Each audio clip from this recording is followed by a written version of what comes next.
All right. We are live here for another wonderful edition of Channel Agronomy Office Hours. I'm Nick Weber, moderating here.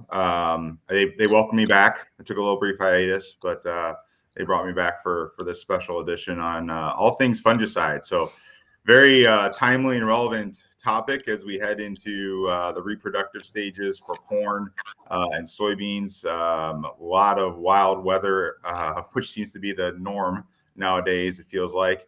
And so we've got Brian Denning, who's a technical agronomist down in Southern Indiana with the Channel brand. And then Randy Myers, who's our Bayer fungicide expert.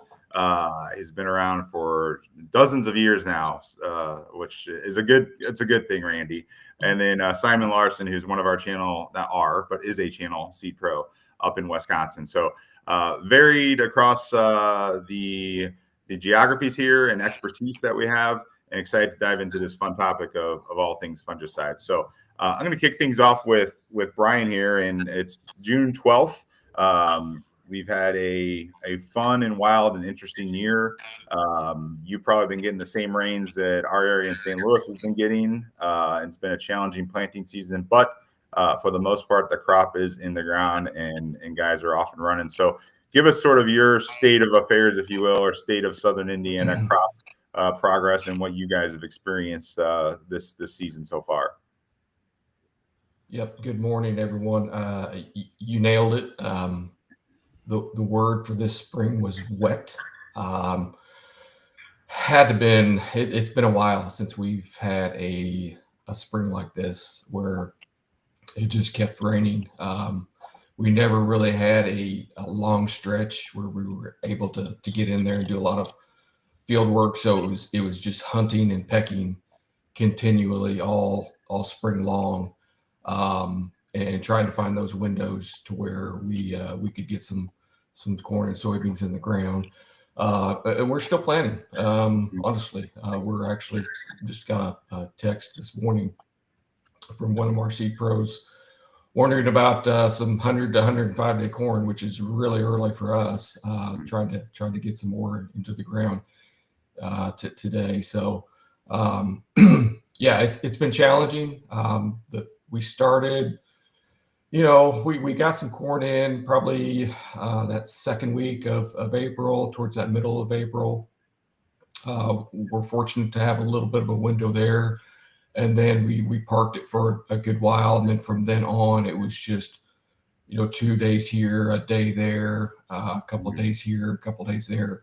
So all in all, I would say we probably were able to get in 98% of the crop, to this point, at least what we had planned on. So there could be some that doesn't get in. There has been some that has been changed to soybeans, of course, and when you see a spring like this, that's always going to be the case. But as far as our outlook goes, certainly when we see a spring like this, where you have a lot of rain, a lot of moisture, the one good thing is that it hasn't been too cool. So I would not consider this a cold spring or a cool spring. So it was relatively warm. Matter of fact, since like mid-April, if you look at that till today, we're about, if you're looking at that Evansville, Indiana area up to Terre Haute, we're above normal on GDUs by anywhere from 70 to 80 units. But if you take from mid-May to now, we're actually behind. So really that April time period to mid-May time period was really warm, and so that was a good thing from a disease standpoint. But with all that being said, a couple of diseases that we're certainly extremely concerned about. Certainly, tar spot's going to be one. Last year was our turn, here in this area for tar spot. We had a huge outbreak, some really impactful, yields. Starting to lose Brian there on the production side, so I'm going to switch. Oh, Yeah, still got me? Can you hear me? Yep, now you're good. Sorry, kind of Oh, going back and forth. okay. Wonders of live television or internet here. Yeah. Yeah. Can you hear me? Okay. Yeah, you're good. Okay. You're good Okay. now. Yeah. Yeah. So I was just talking about the disease. Some of the things that we're looking at. Certainly tar spot. It was our turn last year. This is when you have this type of moisture, especially in June. Going into June and looking at the long-term forecast, it is going to continue to rain if you take some of the forecasting services into account, and they've been kind of on the money so far this year. So if we expect a wet June, Sorry about that. we're certainly going to be looking at probably some tar spot impact. The other disease that we continually look at, and last year was a bad year for it too, was crown rot in corn. So those two, a lot of times they go hand in hand. And when you have a wet early 30 to 45 days, after planting, that's when that crown rot can really get a running start. And so those two diseases are high on the radar for corn. Soybeans, they're so young yet, or there's nothing really on the radar at this point. So we've had 2x the rainfall that we normally have at this point. So that's been the word this year, is just wet. Good deal. Thanks for that recap there. It's hopefully gets a little more normal-ish here going forward. Real quick before we turn over to Simon for his update, if you've got questions, pop them in the chat, whatever platform you're on. I think we're on all three today with Facebook, Instagram, and YouTube. So please, want to make this somewhat interactive. We'll get into some more fungicide conversation, which we always know is a hot topic. So if you got questions, they'll pop them in the chat, but we'll take them throughout and get to them as we go along here. So Simon, turn it over to you for the Wisconsin update. Give us your sort of year-to-date status, how things have been going up in your neck of the woods, where you're at, sort of how things are going up there. Yeah. So first, can everybody hear me? We can hear you. Just put your camera up a little bit towards your face there, and we'll be good to go. There we go. Sorry. So everything looks pretty good. We have been cooler than what we would have preferred to be. Finally got some warm days here. The corn looks really good. The beans are, the word I would use is stagnant. They haven't done a lot yet. We've been working on them. But, so far, good planting season. Everything put in relatively early. Put it in a good time, and we're kind of waiting for some more heat so these beans can get going. A lot of people are doing post spraying right now. We've had just enough rain in terms of talking about fungicide, where we are slightly worried about some anthracnosis from soil debris splashing and scratching leaves and allowing that infection. So there have been some instances where we've done some early season fungicide just through a sprayer pass. But yeah, otherwise we're just kind of waiting for a little more heat and things to really get going here, so they'll pop up and grow. That's the biggest concern right now, because the weeds are outgrowing our crop. Yeah, it's been a common theme across a lot of the country, I feel like, this year. So with wet and cool conditions, I know, Randy, that's part of our wonderful disease triangle, which you're probably going to hit on here shortly. So we've got sort of the state of affairs across a couple good states here from our row crop side. Let's turn over to you to kind of give us, if you will, your 101 on fungicides and how this all sort of ties together, and what's happening in these two particular areas certainly has an impact when it comes to the growing season for corn diseases and whatnot and funguses. But what roles maybe fungicides play that can help as these guys go along and as customers in these particular areas prepare for like a disease season coming up? Well, Simon already talked about this, about helping protect the plants at this early stage, because in almost 3/4 of the cornfields across the United States, they're making application of a herbicide. So it's pretty easy to throw a fungicide in the tank at that time. A lot of people say, well, why would you put a fungicide in when the corn plants are so small and they look so healthy? Why would I think about a fungicide? Two big reasons is stalk strength. If I make the application of fungicide at this time, as I get lignification of those cell walls, I will have a stronger stalk. Also, a lot of the things that eventually in August become stalk rots, whether it's crown rot or stalk rot, those fungi invade the plant very early in the season. So making an application either at planting or in that early stage window does a good job of helping keep the pathogens, those fungi, out of the stalk so they can't become stalk rots later on. And then the second big thing is a lot of these diseases survive in the crop residue. And what we like, they don't just all of a sudden jump from the soil up to the ear leaf, the most important leaf of the plant. They first, we get spores produced in the soil, and then we get splashed and move those spores off the soil surface up to the bottom leaves. They'll germinate, cycle, and produce more spores. And then this cycling goes on, and the disease climbs up the plant like a ladder. If we can keep the bottom rungs of this ladder clean by making this early season application, it delays the infection later on in the season. And so you get this season-long benefit. Now, does that mean it displaces the need for a tassel application? Oh, no.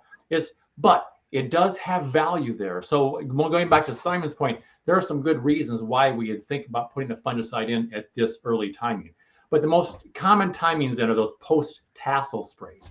So I don't know if we can go into the slide decks that I had some slides that I put in. I don't know if we want to go into those now or go into those later, Nick. Let's do it now. Let's go right into it. I think it's a good base to where I think everyone kind of needs sometimes a refresher on fungicides. We've been talking a lot about it for the last 10 years in particular, it feels like, but it's new for some. And so let's dive into what you've got, and we've got some slides that we can pull up and take 5-10 minutes to kind of roll through these and right set our conversation here. Well, what I want to do is kind of touch on application timing. And so that first slide, those are data points that were pulled up from Crop Protection Network. And Crop Protection Network is a great website. You can see it down in the lower left corner, this cropprotectionnetwork.org. I recommend you go there when you have fungicide questions, because they cover all kinds of crops in this website. And it's information pulled together from land-grant universities, researchers across the United States and Southern Canada, and they collaborate to put this information on that website. So I recommend you go there and look for things. But one of the questions that was asked was, with tar spot coming in like it does, when do we make an application timing? When do we spray for this disease? So these researchers put together some work. This is in 2020, which wasn't a real high tar spot year, but it gives a good indication what's going on. And they were asking that question, when do I spray for this disease? They broke it into two data sets, one with a low disease environment and one at high disease environment. And you'll notice that this window, VT to R2, that's when you mostly make your applications, that when the VT applications, when the last branch of tassel comes out of the whorl, and then R2, that's brown silk. This is the window when we really want to protect the leaves. Now, we're only halfway through the season, so we got a long way to go. But this timing is critical because all of the leaves the corn plant is going to have, they're now out. And we want to give those things protection so that we don't have a continuation of the development of the disease. A fungicide can't fix damage done. So timing is important to make sure that we can minimize the damage and thus the impact on our plants. But looking at this window, you can see pre-tassel applications like V8 and V10, they're too early. And for diseases like tar spot or southern rust, another example where the spore dissemination is through the air broadly, if we make the application before the leaves are out, any leaves that emerge after the application are fully vulnerable to the infection. That's why the pre-tassel sprays for a disease like tar spot, they're not really good enough. And then you look where the R5 is, that's too late. Damage is already done and we can't get in there and fix that damage. On the next slide, it was under high disease environment. Now the question was, does it change as the disease pressure goes up? And the answer really is no. We're still in that VT to R2 window. That's still when we want to be able to target the applications. That's the time we've always been talking about for northern corn leaf blight and gray leaf spot. And the question was, well, do we need to change timing for the diseases? The data would indicate no, that's still the primary time, because what we're trying to do is protect our leaf canopy. And this is the timing when we can get that greatest protection. And if the disease comes in later, we're talking, after dent, then it's difficult for the disease to build up enough to have an impact on yield. And at that time, the plant has already stored so much carbohydrate in the stalks that it can access that to finish out the rest of the season. So this is a critical time we need to protect those plants. If you jump to the next slide, there's some data that they generate. This is in 2021, and you can see that there are differences among these different fungicides, but fungicides make a difference. All the fungicides that were tested, there was statistically less disease at R5 when they made the application in this VT to R2 window and then looked at R5 to see what the disease pressure was, and you see all the fungicides were able to statistically reduce the amount of disease. You might think, well, wait a minute, look at Delaro Complete, for instance, a Bayer's fungicide. And you can notice it's different from a lot of the fungicides, but you think, wait a minute, that's still not very good. I mean, we're still having disease in there. Understand that when these applications are made, if disease is already there, a fungicide can't fix that. It can help with the progression of the disease, but it can't fix damage already done. So keep that in mind. And what really is important is how does the disease progress? This is at R5, so we still have a long way to go in the season. But fungicides do make a big difference. The next slide kind of shows that there is a correlation between disease control and your yields. And you see that the good performing fungicides, statistically, they are different in their yield response compared to the untreated check. So yeah, which fungicide you decide to use, that's an important piece. But in the next slide, what I wanted to kind of show is the importance of the timing of the application. Now, this was some work that was done in our controlled environment down in Chesterfield, Missouri. And there we're culturing the disease and being able to look at this under a controlled environment. The ideal conditions of this disease, kind of cooler conditions, but high humidity, that helps this disease just go rampant. And what we found out when we're working with the tar spot is that it can go from spore germination to producing new spores in 10 to 12 days under ideal conditions, which is a little bit scary. That's a fast cycle. Well, in this case, we're looking to see what the impact is of the fungicide relative to when the infection takes place. On the image on the far left, this was 1 day before inoculation. So we sprayed, and we have this preventative activity that we get from Delaro Complete, from the chemistries that we've got in there. All three chemistries in Delaro Complete give protective activity. We make the application before the infection. Cool. These images were taken 21 days after inoculation. And you can see that disease had no chance to get started. But now, if we delay the application of the fungicide relative to the infection, notice that 7 days after inoculation, we now have some chlorotic spots in there. We sprayed the fungicide, but like I said, the fungicide can't fix damage already done. So regardless of what we do, we can help limit the impact, but the plant, there's no chance for the plant to fix itself. That's why it's important to protect the canopy. And the third image, that's Delaro Complete at 14 days after inoculation. And notice we've got full-blown lesions on there. Spraying the fungicide here cannot stop that or eliminate it because that already had taken place before you made the spray. Like I said, this disease can cycle 10 to 12 days, comes in around pretty fast. But a big important difference between that slide, Delaro Complete at 14 days after inoculation, and the non-treated. Notice that although we couldn't stop the lesions from forming because the damage had already been done, notice this little kind of white stuff on the top of those spores, on top of the lesions. That's spores. And we're not seeing that in the treated leaf surface. Now, you go out in the field where you have tar spot, you're unlikely to see this because with water and wind and so forth, those spores are dispersed and disseminated rather readily. And so you don't see this agglomeration of spores right there on the surface. But that's an important thing. On the next slide, you'll see as we kind of compare those leaf surfaces, you'll see that we got these spores on top. That's plays a big role in the polycyclic nature of this disease. If it's going through generations every 10 to 12 days, under ideal conditions. Now, in the field, it's typically longer than that, especially when it gets dry, it can kind of slow the development down. But the threat is still there. And as we go through these multiple cycles, this disease can explode. So the resporulation of these diseases, that's a critical piece. And your fungicide can help slow that down. So as the damage accumulates through the season, we can slow that down and allow these plants to be more productive.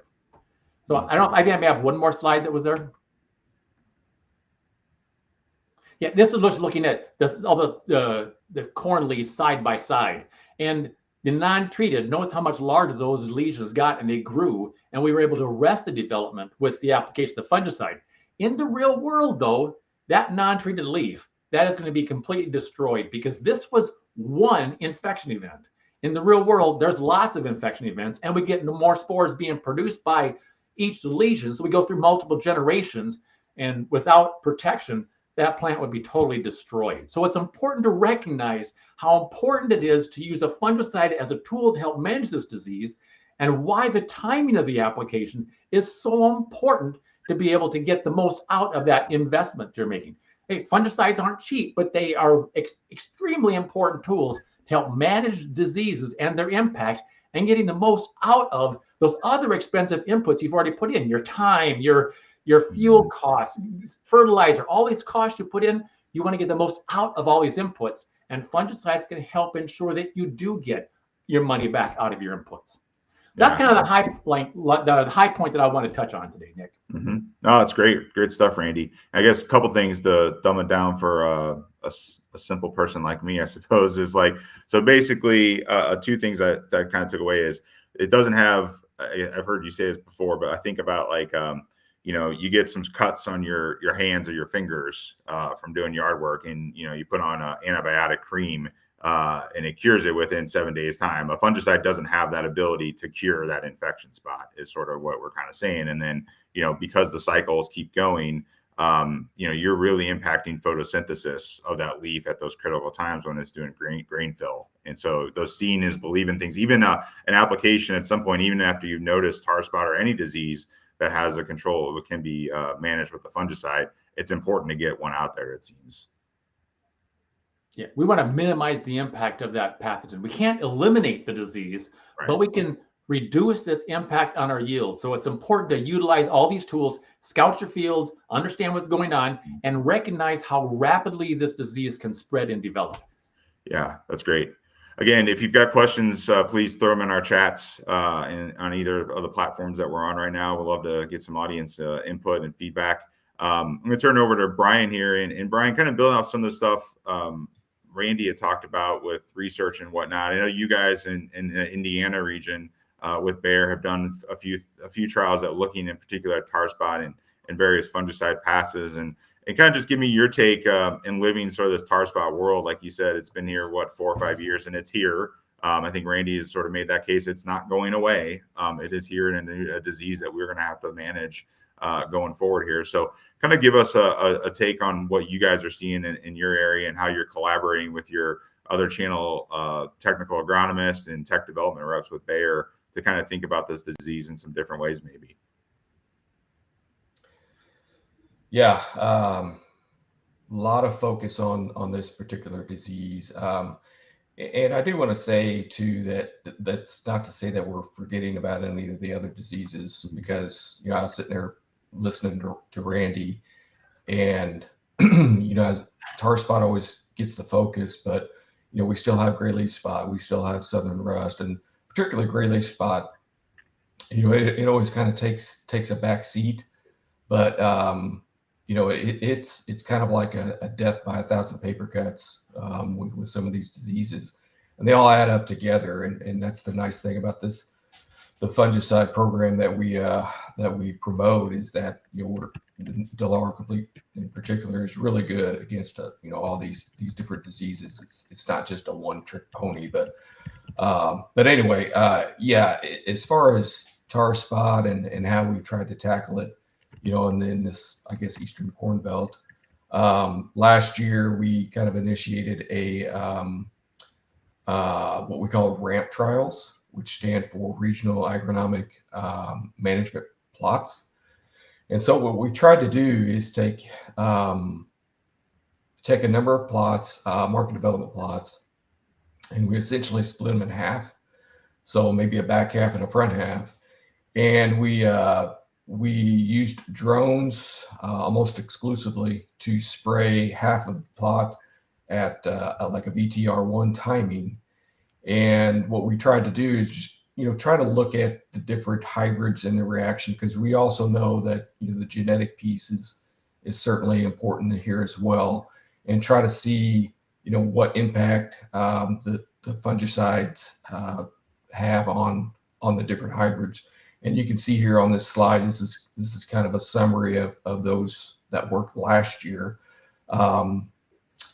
Again, tar spot was the primary disease. This is about 8 sites, and you can see there across a number of different hybrids, all the way from mid 104, 105 day hybrid all the way up to 118 day, and every one of them responded to the fungicide application. which is no surprise last year. And we had some that responded way above others. We saw from 10 to probably over 30 bushel difference between the hybrids. And we're going to do this again. So we planned on that again. Matter of fact, I think I have another slide there that kind of outlines our 2025 plans. So not only are we looking at VTR1 applications, we're also going to be looking at some of the early vegetative applications like a V5, V6, like Randy mentioned earlier, and even that R3, R4, and combinations of these. Myself, I've got two locations that I'm going to try to execute, and in both of those locations, they're going to have an early veg, and in one of them, that'll be the difference. So we'll have it on-off on a V5, V6, followed by a VTR1. And at the other one, we're going to have everything will get an early veg application. It'll get an early VTR1. And then we'll have it on-off on the R3, R4. So we're really trying hard to figure out this timing. And that's what changes every year, just like we talked about earlier. The difference between this year and last year is the timing of planting. We're much later this year for the most part. There's not a lot of what I would call large corn. You have to get down into Kentucky area before you get into some of the larger corn. Most of the earlier corn here now is maybe in that B10 range. And honestly, that's about the time that we want to start to scout for this, because last year I saw tar spot for the first time on June 20th, and that was on some V10, V11 corn. So that was way, way earlier than we had ever seen it before. And so we knew we were in trouble probably at that point. And last year was as painful as it was from a yield standpoint in some cases, where we didn't get exactly those timings right. We also learned a ton about that disease and how to tackle it and how to be really proactive with it. And I think that was the biggest thing that we learned, is that you cannot, wait. And let me back up. Historically, southern rust has always been the biggest disease for us. In the southern Indiana, you probably go southern Illinois, Kentucky area. That was the disease that we were always concerned about. And because of that, southern rust always came in a little bit later. It had to be blown up, from the winds from the southwest or the southeast, and so we waited a little bit longer to spray our fungicides. Historically, it's been a brown silk type of deal. Mm-hmm. Well, that's not what you want to do with tar spot. So we took that mindset and applied it to last year's environment. And that, in many cases, that was the wrong thing to do. And it cost bushels because of that. So this year, we've been really, hammering on guys to, as soon as we see this disease, to Randy's point, we don't necessarily want to go too early, but we sure don't want to wait till brown silk, which is what many cases we did last year. We want to get out there at that full tassel, an R1, and really hit it hard at that point. And then we can start to scout from then on to see if it continues to develop, 3 weeks later, and if we need that second shot. Yeah. Continuous learning. Obviously, this thing's only 8 years old, right? And so every year's different with the weather, and every year's different with how this thing comes to life. So it's great to see the research you guys are doing in those local trials. But like Randy mentioned, the Bayer research is doing a lot of stuff in our greenhouses and controlled environments to help bring better products, frankly, and inform better decisions for customers. And so, pivoting to that with someone like Simon as a seed pro, Simon, what are some of the things you guys are seeing, one, in Wisconsin with some of the diseases? You probably don't get southern rust unless it's a really, really odd year with hurricanes, I suppose. But you have a different disease, scenarios up there. Talk through that with us, and then just some of the general conversations you have with growers lately. Certainly around tar spot, but white mold is more of a disease from a soybean perspective up there in the north. Just kind of give us a flavor for some of the conversations as a seed pro, those conversations and discussions you have with your customers. Sure. So one, I guess starting with corn, so our biggest concern as we go with corn would be, tar spot's number one, but then still northern corn leaf blight and gray leaf spot. As mentioned before, it's not ever really one disease that we're concerned about. There are a number of them, but obviously with tar spot being the big buzzword. So with as far as corn goes, I think you even got to go back to too. Like we develop fertility programs that we try to make sure we have all the nutrients there, and that also helps with disease. I mean, I'm not opposed. We plan fungicides. We have last year we had 2 spray drones, ended up buying a third. We did 12,000 acres. This year I bought 2 more. So the goal is to basically be around 20,000. And the best part about the spray drones is that we can be at the field when need be. We don't have to wait for an airplane or a helicopter or anything like that. So our availability is a lot better to be able to react to disease pressure. So that being said, I mean, you couple a good fertility program with a good fungicide plan. We don't do a lot of scouting for that first pass of fungicide because it's pretty much planned for the growers we work with. If we're going to end up doing a second one, that's fine. But if we're creating programs that try and grow good corn, there's not really a lot of question in it. And I think one of the best things I ever heard, I stole from a grower, and I thought it made the most sense to me, is he said that he used to wait to decide if he was going to do fungicide till July. End of July is normally our time frame. End of July, early August. Last year we were a little bit earlier. I think this year we'll probably be a little bit earlier too, probably starting in that 3rd week in July just because of early planting for us. But anyhow, that grower said that he would just make sure he paid for all that when he paid for his other chems, because if he waited until July, when all the money's spent, all the inputs are in, maybe the market isn't responding or doing what you want, and he would make an emotional decision and decide that maybe I don't need to do fungicide. And he said he knows that on his farm, since he's decided to make the decision of just planning that pass, he knows that there's 2 years where he broke even. And there was 8 years where it paid off very, very well. So if we're going to do something and we have an 80% win rate, I don't know why we're just not doing it. And that's why when we develop our plans, it's in the plan. If it gets to a point where a grower does want to take it out, I guess that's the decision to make them. But for right now, it's a part of our system. Mm-hmm. So, and then as far as soybeans go, yeah, white mold is definitely a concern, and we try to do lots of things to mitigate that. I mean, fungicide being part of that program too. But the conversation that would be is, well, it's relatively expensive to do that application, and they're not wrong, but it's also relatively expensive to harvest 15 bushel soybeans too. So, it's what it is. If you have white mold, you have to do something. That's just all there is to it. Yeah. And we have definitely a lot of fields, history of manure, being the state of Wisconsin, and then lower lying areas, bottoms. It's worse in narrower rows. So there's just a lot of fields where we know we have a history where if we don't make those applications, there's no anticipation of any yield that's worthwhile. And then you add into that if you can get 10 bushel beans or $10 a bushel beans contracted, you're doing well. So we can't not make those applications on those fields. Yeah. Well, farming is, I've heard some people say farming is gambling. And I think most gamblers would take an 80% win rate, as you mentioned earlier on a fungicide program in corn. So I want to come back to you in a second, Simon, on a few things. But Brian, soybeans, we kind of were getting there with the white mold.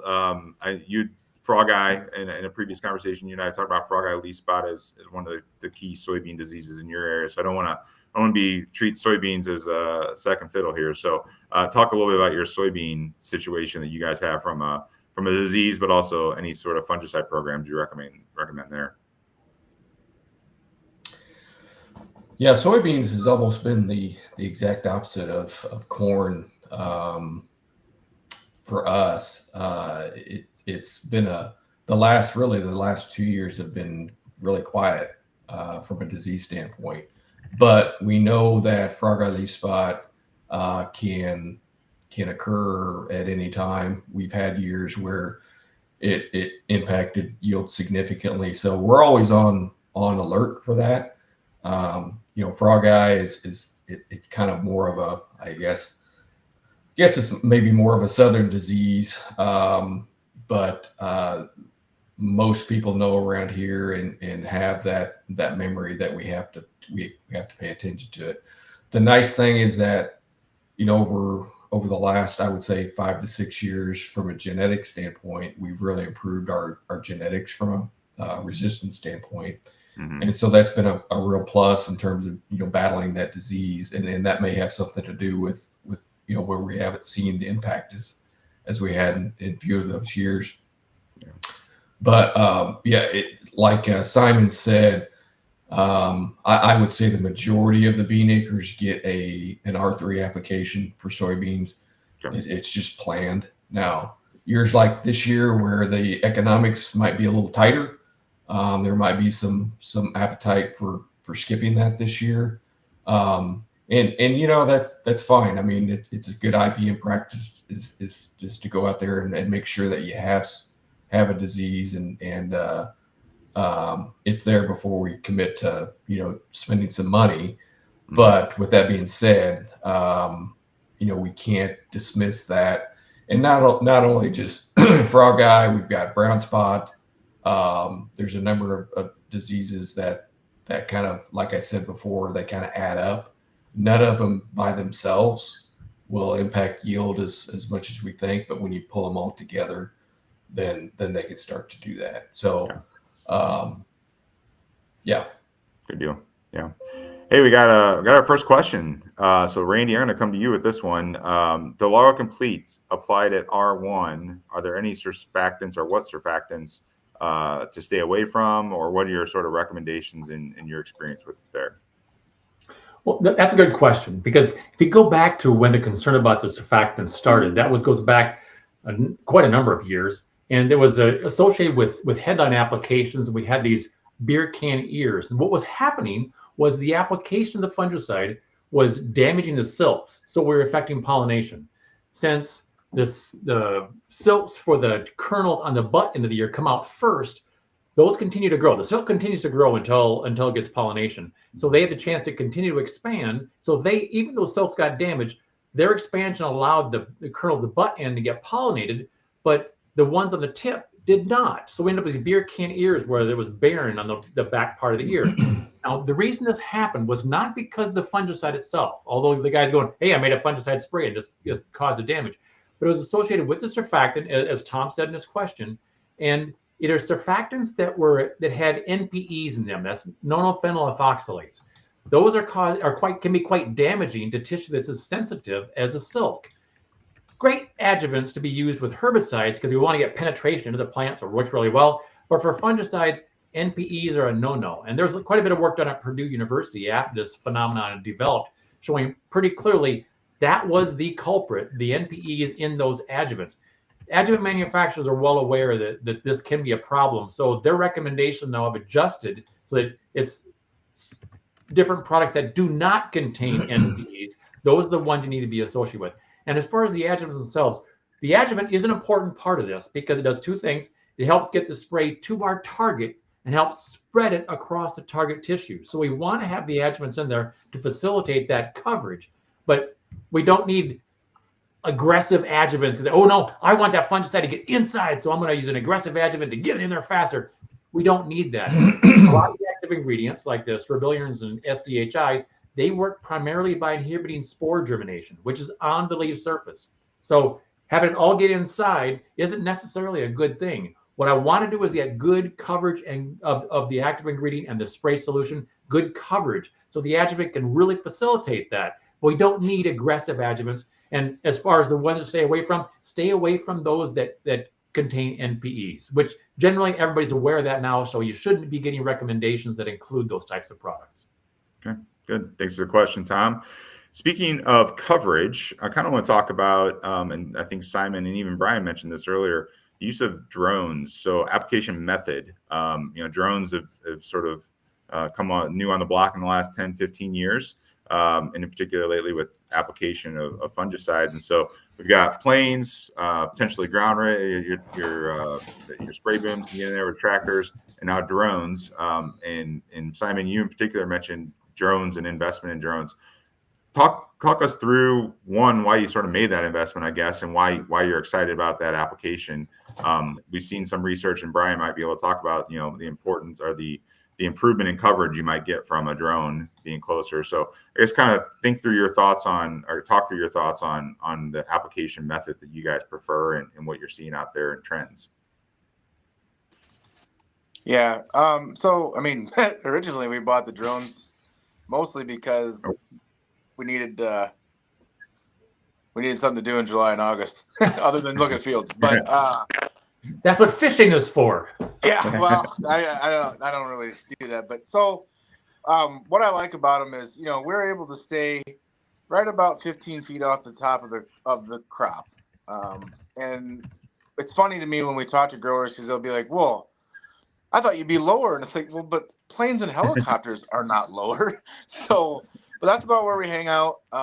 We've been running T40s, DJI T40s. That's what we have. I'd like to upgrade them, but we haven't. But they have what's called a centrifugal nozzle. So what that does is it creates, I mean, think of a rifle barrel, but it creates a spin, and it pushes the fungicide and or fertility that we have in there down into the canopy really, really well, versus some other spray drones only have just a normal spray nozzle depending on droplet size. So I like these better. There's some other ones on the market that have the same thing. But what we see from that is we do get really good canopy penetration. And then with only being 15 feet off the crop, if you haven't been around these drones, like, they'll bend corn over. I mean, they put down a lot of rotor wash.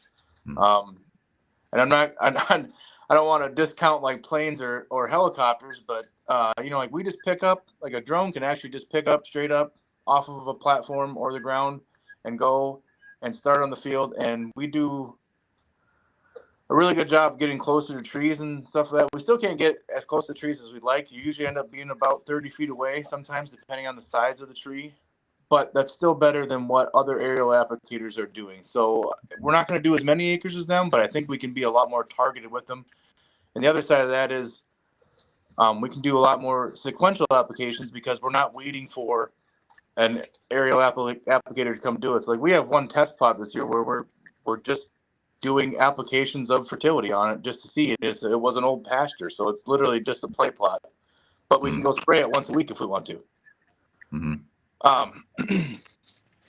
But yeah, I mean, that's kind of the story with it. We can just be there and be more targeted. And I think we've done a really good job of promoting them. And I know that everybody that we sprayed for last year is going to have us do it again this year. I was going to say, you're seeing the results, it sounds like, as well. Correct. Then. Yeah. And there's no one that's been upset with the drones, and everybody that we did it for last year either is having us come back or has, talk to their friend. The best business is referrals, right? So right. yeah, good deal. Brian, some of that ramp work you did and referenced earlier, I think that included some drones. Is there something you can kind of elaborate on that in terms of application method? No, Simon nailed it. Drone usage has exploded, and certainly a lot of reasons for that. You just outlined a couple of them. Certainly access to smaller fields, more irregular fields. You can access it when it's wet, when it's dry. So there's a lot to like about the drone applications.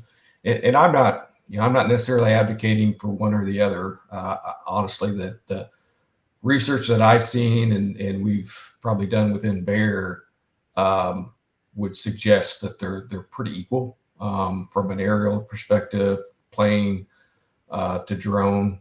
But so I would say, what works for them. And I do agree that you do have to be careful about some things like swath width. Make sure that we don't get that too wide. There's, we want to make sure we do a lot of acres in a day, but we also want to do a good job. And there's, sometimes when you get into that 30, 35 foot swath width, you can start to see, those edges start to get really, really thin on application coverage.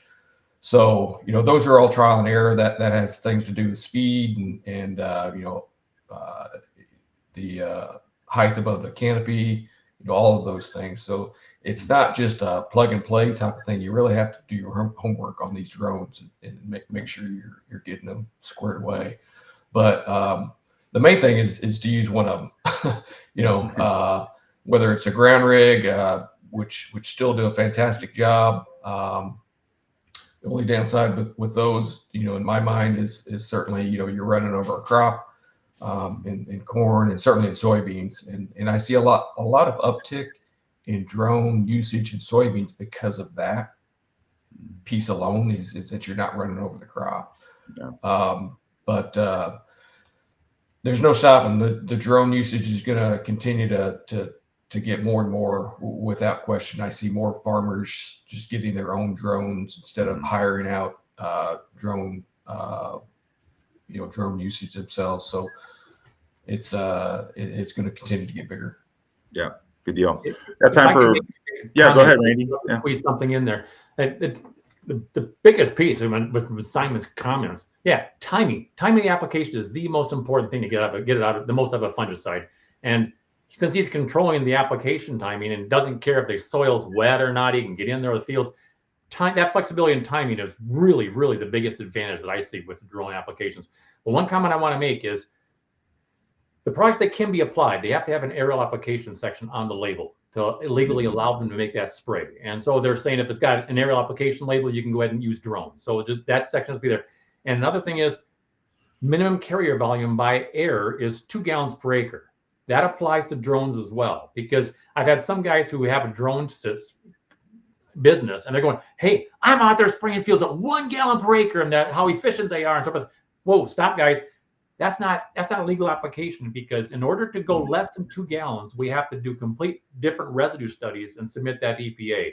And no company has done those to support that lower use. So the 2 gallons per acre, that's as low as we can go. Even though a lot of guys with the drones are out there trying to cut down that carrier volume to increase the amount of acres, number of acres they can cover with one load, 2 gallons is still as low as we can go with that. As Randy, you can say it best, but always follow labeled guidelines, right? Yes, please. Yeah. One quick question in the chat I want to get to with Simon, probably might be the most appropriate to answer this, and then we'll wrap up with the roundtable here, mainly because my computer's about to die. But Kyle has a question on what the average cost per acre for a drone for applying fungicide. Simon, I know probably it differs on your geography and acres or spraying, but maybe you can kind of give a ballpark answer to that. Yeah. So, like the unique part about like where we work is the biggest field I deal with is 943 acres, and the smallest field I deal with is contour strips that could be.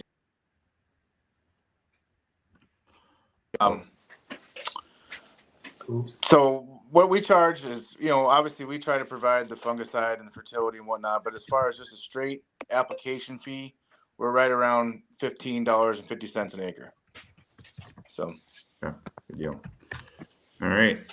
Well, we've been going a good strong 45 minutes here, so let's wrap this up. I appreciate your time and all the conversation we've had. It's really insightful and enlightening, and hopefully we're getting the folks listening here ready for spray season. So let's do one quick roundtable here. I'll start with Randy, then Brian, then Simon. Thoughts, general thoughts on fungicide. I think one thing, Randy, I had a note that I wanted to get with you real quick. If you can summarize quickly, would be, hey, innovation in the fungicide space is across all companies, frankly, has been fairly phenomenal. And certainly you've played a long role, a history of that with Bayer. Kind of speak to that, and then just sort of your last final parting words for growers as we go along. And I'll do the same for Brian and Simon, and we'll wrap up. Well, we're always looking for products which perform better, but having products with multiple modes of action are better performing products because we're attacking the fungus from different ways, allowing for better consistency. So you want that. We also are concerned about resistance development because we've only got 3 classes out there. So that's why mixing all 3 in one application helps preserve or reduce selection pressure against any one of them. And we have new active ingredients. We have new modes of action that are in the pipeline, but it's going to take time to get those here. Now, we need these exciting tools, but we also have to preserve the ones that we've got.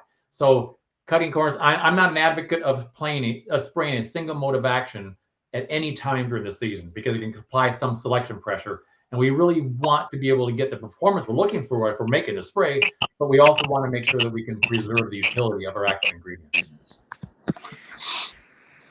Okay. And Brian, look ahead maybe from June 12th at 9:30 through the rest of the season. Look in your crystal ball, what you're kind of seeing for everybody in your neck of the woods. I hope fantastic yields and great growing conditions, but yeah, just be vigilant. You have to get out into your fields to understand what's going on out there. Employ your local C-Pro, your local TA, your local FSR to help you with that. We do a lot of training for those scenarios themselves. So that's what we're here for. Use this for those purposes, and we always try to communicate just as soon as we possibly know. If we see a disease out there, I know we have a number of different communication methods. I use a texting service a lot.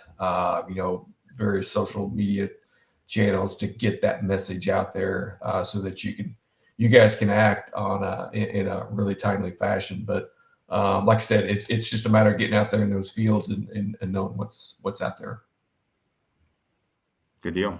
And Simon, final words from you, please. Yeah, I agree. I mean, just make sure that we're doing it. And I guess the other thing, not to go too far down the rabbit hole of the drone thing, but I know I have lots of other people that are trying to do it commercially in my area, and I guess I would watch out for this if I was advising growers. Is I agree 100% with the 2 gallons the acre. That's what we've always sprayed. That's the label.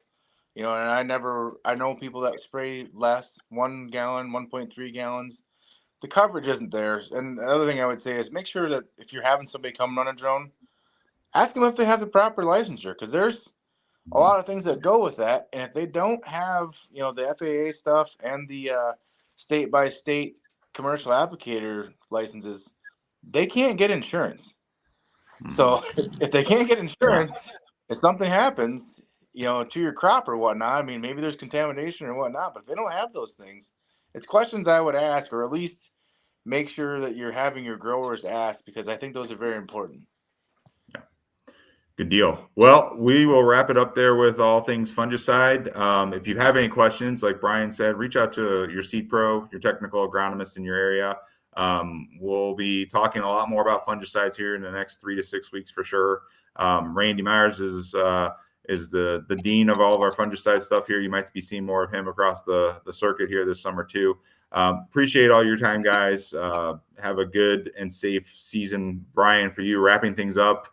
Sounds like Simon, you're done, but we're excited to get the season, planting season done and move into the growing and get those good yields you're talking about, Brian. So thanks everybody for watching as well. We'll see you next month with another edition of this. Take care.